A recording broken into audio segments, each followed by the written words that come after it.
ঝিনাইদহ এক শৈলকুপা যে নির্বাচন হয়েছিল ৭ জানুয়ারি ২০২৪, সেইখানে আজকের পিটিশনার স্বতন্ত্র প্রার্থী জনাব নজরুল ইসলাম সাহেব ৪:৩০টার সময় প্রথম যে নির্বাচনী ঘোষণা হয়, ফলাফল রিটার্নিং অফিসার সাহেব দিয়েছিলেন, স্বয়ং রিটার্নিং অফিসার ঝিনাইদহ, সেখানে বিজয়ী করেছিল আমাদের ক্লায়েন্ট নজরুল ইসলামকে।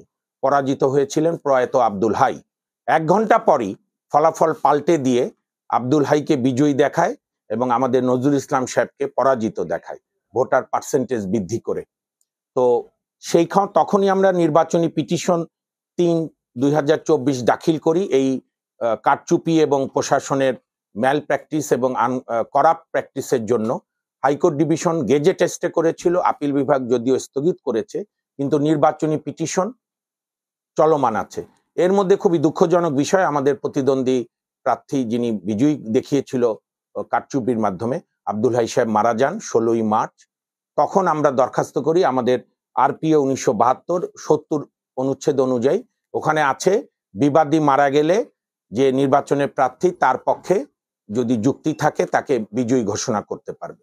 কিন্তু এর মধ্যে নির্বাচন কমিশন, যেটি মূল কথা, নির্বাচন কমিশন আবার ঝিনাইদহ এক শৈলকুপার উপনির্বাচনের শিডিউল ঘোষণা করেছে ৬ জুন নির্বাচনের তারিখ, আর মনোনয়নপত্র জমা দেওয়ার তারিখ ৭ মে ছিল, আগামীকাল আছে। আজকে মহামান্য হাইকোর্ট উভয় পক্ষকে শুনে নির্বাচন কমিশন ২৪শে এপ্রিল উপনির্বাচনের শিডিউল ঘোষণা করে ঝিনাইদহ এক শৈলকুপার।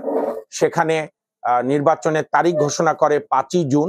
মনোনয়নপত্র জমা দেওয়ার শেষ তারিখ ছিল আগামী ৭ মে এবং অন্যান্য তারিখ। তো আজকে হাইকোর্ট ডিভিশন আমাদের শুনানি শুনে আমাদের আর্গুমেন্ট ছিল যে আমাদের অত্যন্ত ভালো মেরিট আছে, এখন যদি নির্বাচন হয়ে যায় তাহলে এই নির্বাচন পিটিশনটা আইন এমনি ইনফ্র্যাকচুয়াস হয়ে যাবে। হাইকোর্ট ডিভিশন উভয় পক্ষকে শুনে আমাদের যুক্তিকে গ্রাহ্য করে শৈলকুপা আসনের ঝিনাইদহ একের উপনির্বাচন স্থগিত ঘোষণা করেছে।